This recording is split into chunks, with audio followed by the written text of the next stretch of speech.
আসসালামু আলাইকুম। সংবাদে আপনাদের সবাইকে স্বাগত জানাচ্ছি। আমি ফিরোজ তোহা। শুরুতেই আরবে কেবলস সংবাদ শিরোনাম। পুরোদমে ইরান ইসরায়েল ফিলিস্তিন যুদ্ধ চলছে, আর এই মুহূর্তে আমাদের হাতে এসেছে যুদ্ধের কিছু ভয়ঙ্কর গুরুত্বপূর্ণ আপডেট সংবাদ। শুরুতেই জানাবো গাজায় যুদ্ধবিরতি নিয়ে ইসরায়েলের অবস্থার পরিবর্তন।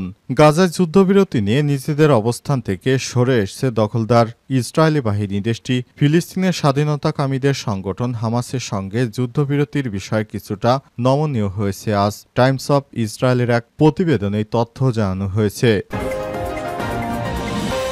এরপর জানাবো ইয়েমেন ক্ষেপণাস্ত্র ছুড়ল ইসরায়েলে, পড়ল গিয়ে সৌদিতে। ইরান সমর্থিত হুতি গোষ্ঠী ফিলিস্তিনের সমর্থনে ইসরায়েলে ক্ষেপণাস্ত্র হামলা চালিয়েছে। তবে রাতে তেল আবিবকে লক্ষ্য করে তারা একটি ব্যালিস্টিক ক্ষেপণাস্ত্র ছোড়ে। ইয়েমেন থেকে ছোড়া ক্ষেপণাস্ত্রটি ইসরায়েলে আঘাত না হেনে সৌদি আরবে গিয়ে বিধ্বস্ত হয়েছে। ইসরায়েলের প্রতিরক্ষা বাহিনী আইডিএফের বরাতে দ্য টাইমস অফ ইসরায়েল বিষয়টি নিশ্চিত করেছে। এদিকে গাজার হাসপাতালে ক্ষেপণাস্ত্র হামলা। গাজার মধ্য অঞ্চলে রাতভর ইসরায়েলি হামলার খবর পাওয়া গেছে। এর মধ্যে হাসপাতালেও ক্ষেপণাস্ত্র হামলা চালিয়েছে দখলদার ইসরায়েলি বাহিনীর। আগে বেনামি বার্তায় হামলার আগাম তথ্য জানিয়ে হাসপাতাল ভবন ছেড়ে দেওয়ার নির্দেশ দেওয়া হয়। এরপরই হাসপাতালে নিরীহ মানুষের উপর হামলা করছে দখলদার ইসরায়েলি বাহিনী। জানাবো নতুন করে হামলা শুরুর পর গাজায় ৫০০ জন শিশু নিহত। যুদ্ধবিরতি চুক্তি ভেঙে ফিলিস্তিনি গাজায় নতুন করে দখলদার ইসরায়েলি বাহিনী আবারও হামলা শুরু করেছে। পর্যন্ত হামলায় মোট নিহত হয়েছে ১৫৬০ জন, তার মধ্যে ৫০০ জনই শিশু। দখলদার ইসরায়েলি বাহিনী নতুন করে সাধারণ মানুষ যে তাঁবুতে রাতে বসবাস করে খোলা আকাশের নিচে সেই অস্থায়ী তাঁবুতেও হামলা চালিয়ে যাচ্ছে। এবং সর্বশেষ জানাবো পেটে গুলিবিদ্ধ ছেলেকে রাস্তায় ফেলে পালাতে বাধ্য হলেন ফিলিস্তিনি মা। গাজায় বাস্তুচ্যুত ফিলিস্তিনিরা নিরাপদ আশ্রয়ের খোঁজে ছুটছেন। যে যার মতো করে সম্বল হাতে নিয়ে ইসরায়েলি বাহিনীকে পেছনে ফেলার চেষ্টায় মরিয়া। হেঁটে চলা এই কাফেলায় আছেন শিশু থেকে বৃদ্ধ, তরুণ থেকে যুবক, এমনকি অন্তঃসত্ত্বা নারী। বুক ভরা আর্তনাদ থাকলেও সবাই নিশ্চুপ, অজানা ভয়ে পেছনে তাকানো যেন মানা।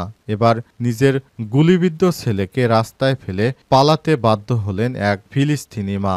ইসরায়েলি দখলদার বাহিনীর এমন নির্মমতার ঘটনাটি ঘটেছে আজ। প্রিয় দর্শক, এতক্ষণ শুনছিলেন সংবাদ শিরোনাম, এবারে বিস্তারিত। তবে তার আগে বন্ধুরা অনুরোধ থাকবে আমাদের এই সংবাদটি দেখতে দেখতে চ্যানেলটি সাবস্ক্রাইব করে রাখুন। কমেন্ট করে আপনার মূল্যবান মতামত জানিয়ে দিন আপনি বিশ্বের কোন দেশ থেকে বা বাংলাদেশের কোন স্থান থেকে আমাদের সংবাদটি দেখছেন এবং শুনছেন। আর বন্ধুরা, আপনি যদি নিরীহ ফিলিস্তিনিদের ভালোবেসে থাকেন তাহলে কমেন্টে ইয়েস লিখে আমাদের চ্যানেলটি সাবস্ক্রাইব করে রাখুন, যাতে করে আমাদের এই পরবর্তী আপডেট সংবাদগুলো সবার আগে আপনার কাছে পৌঁছে যায়। এবারে বিস্তারিত। গাজায় যুদ্ধবিরতি নিয়ে ইসরায়েলের অবস্থান পরিবর্তন। গাজায় যুদ্ধবিরতি নিয়ে নিজেদের অবস্থান থেকে সরে এসেছে ইসরায়েল। দেশটি ফিলিস্তিনের স্বাধীনতাকামী সংগঠন হামাসের সঙ্গে যুদ্ধবিরতির বিষয়ে কিছুটা নমনীয় হয়েছে। দুটি সূত্রের বরাতে আজ টাইমস অফ ইসরায়েলের এক প্রতিবেদনে এই তথ্য জানানো হয়েছে। প্রতিবেদনে আরও বলা হয়েছে, গত মাসে ভেঙে পড়া যুদ্ধবিরতি চুক্তি পুনরায় চালু করতে ইসরায়েল ও হামাসের মধ্যে চলমান আলোচনা অগ্রগতি লক্ষ্য করা যাচ্ছে। ইসরায়েল আগের 11 জীবিত জিম্মির মুক্তির দাবির তুলনায় কিছুটা নমনীয় হয়েছে। গত মাসে ইসরায়েল যুদ্ধবিরতি কার্যকরের শর্ত হিসেবে 11 জীবিত জিম্মি মুক্তি চেয়েছিল, তবে হামাস জানায় তারা ৫ জন জিম্মিকে ছাড়তে প্রস্তুত। এই সংখ্যা পার্থক্যের কারণে আলোচনা দীর্ঘদিন অচল অবস্থা বিরাজ করছিল। এমনকি 18 মার্চ থেকে ইসরায়েল পুনরায় গাজায় সামরিক অভিযান শুরু করেছে। সম্প্রতি মিশরের মধ্যস্থতায় একটি নতুন প্রস্তাব এসছে। এই প্রস্তাবে 8 জীবিত জিম্মির মুক্তির কথা বলা হয়েছে। সূত্র জানিয়েছে, মার্কিন প্রেসিডেন্ট ডোনাল্ড ট্রাম্পের সঙ্গে বৈঠকের পর ইসরায়েলের প্রধানমন্ত্রী বেঞ্জামিন নেতানিয়াহু কিছুটা নমনীয় হয়েছেন। বৃহস্পতিবার ইসরায়েলের মিশরীয় মধ্যস্থতাকারীদের কাছে সর্বশেষ প্রস্তাব জমা দেয়, যেখানে আগের তুলনায় কিছুটা কম সংখ্যক জিম্মির মুক্তির দাবি জানানো হয়েছে। নতুন প্রস্তাবে ইসরায়েল জানিয়েছে, প্রতি জিম্মির বিনিময়ে মুক্তি পাওয়া বন্দির অনুপাত কমানো হবে। এমনকি আজীবন কারাদণ্ডপ্রাপ্ত বন্দীদের সংখ্যাও সীমিত করা হবে। এছাড়াও গাজায় আটক থাকা ১৬ ইসরায়েলি মরদেহ ফেরত চাওয়া হয়েছে। এর বিনিময়ে ইসরায়েলের হেফাজতে থাকা ফিলিস্তিনিদের মরদেহ ফেরত দেওয়ার প্রস্তাব দেওয়া হয়েছে। এছাড়াও গাজার মানবিক সহায়তা পুনরায় প্রবেশের অনুমতি এবং ১৮ মার্চের আগের অবস্থানে সৈন্য প্রত্যাহারের প্রস্তাব এতে অন্তর্ভুক্ত করা হয়েছে। ইয়েমেন ক্ষেপণাস্ত্র ছুড়ল ইসরায়েলে, পড়ল গিয়ে সৌদিতে। ইরান সমর্থিত হুতি গোষ্ঠী ফিলিস্তিনের সমর্থনে ইসরায়েলে ক্ষেপণাস্ত্র হামলা চালিয়ে আসছে। আজ রাতে তেল আবিবকে লক্ষ্য করে তারা একটি ব্যালিস্টিক ক্ষেপণাস্ত্র ছোড়ে। ইয়েমেন থেকে ছোড়া ক্ষেপণাস্ত্রটি ইসরায়েলে আঘাত না হেনে সৌদিতে গিয়ে পড়ে। ইসরায়েলের প্রতিরক্ষা বাহিনী আইডিএফ এর বরাতে দ্য টাইম অব ইসরায়েল এসব কথা জানিয়েছে। সূত্র জানায়, হুতিদের ছোড়া একটি ব্যালিস্টিক ক্ষেপণাস্ত্র সৌদি আরবে ভূপাতিত হয়েছে। এটি সম্ভবত ইসরায়েলকে লক্ষ্য করে ছোড়া হয়েছিল। সেনাবাহিনীর উৎক্ষেপণের বিষয়টি তাৎক্ষণিক শনাক্ত করে, কিন্তু ইসরায়েলে কোনো সাইরেন বেজে ওঠেনি বলেও জানান তারা। গত ১৮ মার্চ যুদ্ধবিরতি ভেস্তে দিয়ে গাজায় পুনরায় হামলা শুরু করে দখলদার ইসরায়েলের সেনাবাহিনী আইডিএফ। তারা জানিয়েছে তারা নতুন করে গাজায় আবারও যুদ্ধ করবে, কারণ তাদের সমস্ত জিম্মিকে এখনও হামাসের যোদ্ধারা ছাড়েনি। যতক্ষণ পর্যন্ত ইসরায়েল তাদের বন্দীদের মুক্ত করতে না পারবে ততক্ষণ পর্যন্ত তারা এই ধরনের অপারেশন করে যাবে বলেও জানানো হয়েছে। প্রসঙ্গত, সৌদি আরবের কাছে বড় হুমকির একটি হুতি বিদ্রোহীরা, কারণ সৌদি মনে করে হুতিদের উত্থানে তাদের নিরাপত্তার স্বার্থ সরাসরি প্রভাবিত হচ্ছে। হুতি গোষ্ঠীর মূল সমর্থনে দেশ ইরান ২০১৪ সালে হুতিরা ইয়েমেনের রাজধানী সানা দখল করলে তৎকালীন প্রেসিডেন্ট আবদারাব্বু মনসুর হাদি দেশ থেকে পালাতে বাধ্য হয়। তখন থেকে ইয়েমেনের গৃহযুদ্ধের উত্তাপ ছড়িয়ে পড়ে। ২০১৫ সালে সৌদি আরবের নেতৃত্বাধীন একটি সামরিক জোট ইয়েমেনে হুতি বিদ্রোহীদের বিরুদ্ধে হামলা শুরু করে। তবে সৌদি আরবের নেতৃত্বাধীন জোট তাদের লক্ষ্য পূরণ করতে ব্যর্থ হয়। এই যুদ্ধে হাজার হাজার মানুষ নিহত হয়েছে, ফলে দেশটি বিপুল মানবিক সংকটের মধ্যে পড়ে। গাজার হাসপাতালে ক্ষেপণাস্ত্র হামলা। দখলদার ইসরায়েলের সেনাবাহিনী এবার গাজায় নিরীহ মানুষের উপর হাসপাতালেও ব্যাপক হামলা চালিয়েছে। তারা সরাসরি হামলা চালিয়ে সেখানে নিরীহ মানুষদের হত্যা করছে।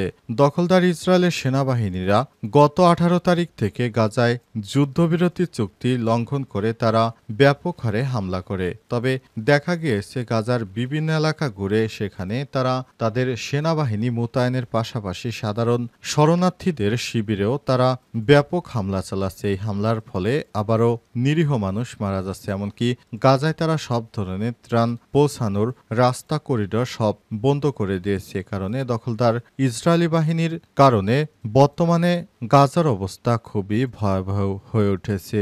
জাতিসংঘ থেকে বলা হয়েছে এ ধরনের ঘৃণ হত্যাকাণ্ড কোনোভাবে মেনে নেওয়া যায় না, কিন্তু কোনো মুসলিম দেশ থেকে গাজার বিষয়ে এখনো কোনো সহায়তা পৌঁছাতে পারছে না। এর ফলে সেখানে একরকম তীব্র খাদ্যের সংকট দেখা দিয়েছে।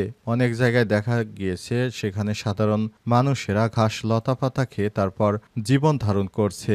অনেককে দেখা যাচ্ছে শুকনো রুটির সঙ্গে লতাপাতা, ঘাস ইত্যাদি দিয়ে তারপর সেগুলো খাচ্ছে।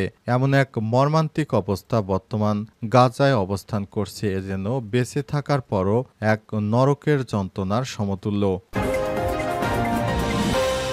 নতুন করে হামলা শুরুর পর গাজায় ৫০০ শিশু নিহত। যুদ্ধবিরতি ভেঙে ফিলিস্তিনের গাজায় নতুন করে ইসরায়েলি হামলায় ৫০০ জন অধিক শিশু নিহত হয়েছে। গাজার স্থানীয় কর্তৃপক্ষ আজ এই তথ্য জানিয়েছে। খবর আল জাজিরা এবং প্রেস টিভির। আন্তর্জাতিক সব মুদ্রানীতি উপেক্ষা করে গত ১৮ মার্চ গাজায় নতুন করে হামলা চালায় তারা। এই দফায় রাতদিন ভয়াবহ বোমাবর্ষণ করছে দখলদার ইসরায়েলি যুদ্ধ বিমানগুলো। প্রতিদিনই প্রাণ হারাচ্ছে বেসামরিক মানুষ, যাদের অধিকাংশই নারী এবং শিশু। গাজা স্বাস্থ্য মন্ত্রণালয়ের তথ্য বলছে নতুন দফায় হামলায় মোট নিহতের সংখ্যা ১৫৬০ জন। তবে নিহতের সংখ্যা আরও বেশি, কারণ অনেকের মরদেহ এখনও ধ্বংসস্তূপের নিচে চাপা পড়ে রয়েছে। অবস্থায় গাজায় নতুন করে মানুষের মধ্যে দেখা দিয়েছে আবার নতুন আতঙ্ক। সেখানে সাধারণ মানুষের খাদ্যদ্রব্যের ব্যাপক ঘাটতি রয়েছে। এছাড়াও ত্রাণের গাড়িগুলোকে পৌঁছাতে ভিতরে ঢুকতে দেয়া হচ্ছে না। এ অবস্থায় গাজার সাধারণ মানুষ এখন চরম বিপাকে পড়েছে। অবস্থায় সাধারণ মানুষ কোথায় যাবে, কি করবে, তারা দিশেহারা হয়ে দিকবিদিক পাগলের মতো ঘুরে বেড়াচ্ছে। অবস্থায় দখলদার ইসরায়েলি বাহিনী তারা এখনও তাদের হামলা অব্যাহত রেখেছে। ভয়াবহভাবে তারা প্রতিনিয়ত বোমাবর্ষণ করে যাচ্ছে। অবস্থায় গাজার মানবতা আজ ধ্বংসের শেষ সীমায় পৌঁছে গেছে। পুরো মুসলিম বিশ্ব থেকে গাজাকে বাঁচানোর জন্য নির্মম আকুল আবেদন করা হচ্ছে। তা সত্ত্বেও গাজায় দখলদার ইসরায়েলি বাহিনীর এই হামলা এখনও থামছে না। সেখানে একের পর এক মানুষকে হত্যা করা হচ্ছে। ইহুদিরা মানুষকে মারার জন্য তারা রক্তের হোলি খেলায় নেমে পড়েছে। তাদের বিশ্ব বিবেক আজ নিশ্চুপ হয়ে রয়েছে। জাতিসংঘের নীরব ভূমিকা। গাজা এখনো গণহত্যা চলছে। পৃথিবীতে দেখার কেউ নেই, তাদের এভাবে মেরে ফেলছে। নতুন করে তারা হামলা শুরুর পর এ পর্যন্ত 1550 জন বা প্রতিনিয়ত এভাবে তাদের অস্ত্রের আঘাতে নিরীহ মুসলিমরা মারা যাচ্ছে।